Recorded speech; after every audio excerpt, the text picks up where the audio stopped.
الحمد لله رب العالمين الصلاة والسلام على خاتم النبيين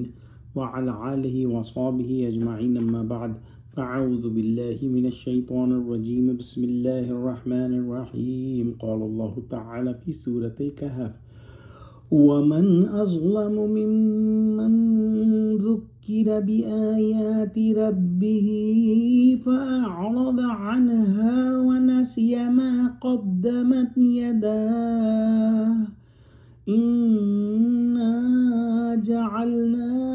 على قلوبهم أكنة أن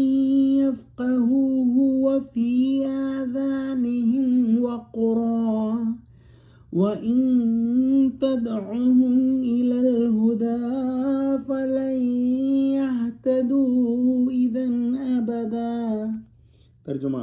اور اس سے ظالم کون جس کو اس کے پروردگار کے کلام سے سمجھایا گیا تو اس نے اس سے منہ پھیر لیا، اور جو اعمال وہ آگے کر چکا اس کو بھول گیا۔ ہم نے ان کے دلوں پر پردے ڈال دیے کہ اسے سمجھ نہ سکیں، اور کانوں میں ثقل پیدا کر دیا ہے کہ سن نہ سکیں، اور اگر تم ان کو رستے کی طرف بلاؤ تو کبھی رستے پر نہ آئیں۔ یعنی سب سے بڑا ظالم وہ ہے جس کو جب خدا تعالیٰ کی آیات سے ہدایت کی جائے تو وہ اس سے اعراض کرے اور اس سے پہلو تہی کرے، اور انسان کی سرشت میں بھول اور نسیان ہے، جو وہ پہلے کر چکا اس کو یاد نہیں رہتا،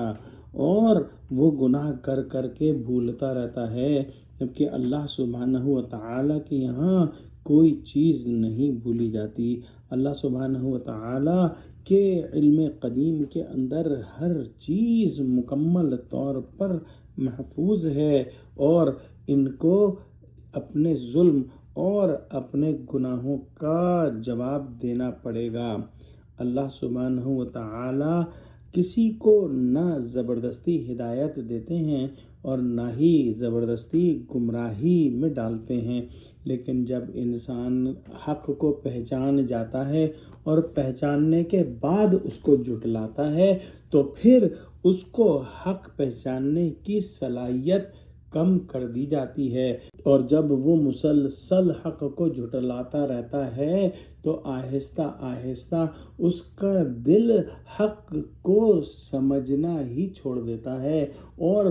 گویا اس کے دل پر پردہ پڑ جاتا ہے کہ حق اور سچ جب اس کے سامنے آتا ہے تو وہ اس کو حق اور سچ نہیں سمجھتا۔ لیکن یہ پردہ اور یہ مہر اس پر زبردستی نہیں لگائی گئی، بلکہ اس کے اپنے اعمال بد کا نتیجہ ہے کہ اب وہ حق پہچاننے کی صلاحیت ہی کھو بیٹھا۔ عذاب ان کے دل حق کی گواہی نہیں دیتے، اور جب اللہ کی آیات ان کے کانوں میں آتی ہیں تو اس کو وہ سنتے تو ہیں لیکن جانوروں کا سا سنتے ہیں، اس سے ہدایت اخذ نہیں کر سکتے، اور جب ان کو رستے کی طرف بلایا جاتا ہے تو یہ کبھی بھی رستے پر نہیں آتے۔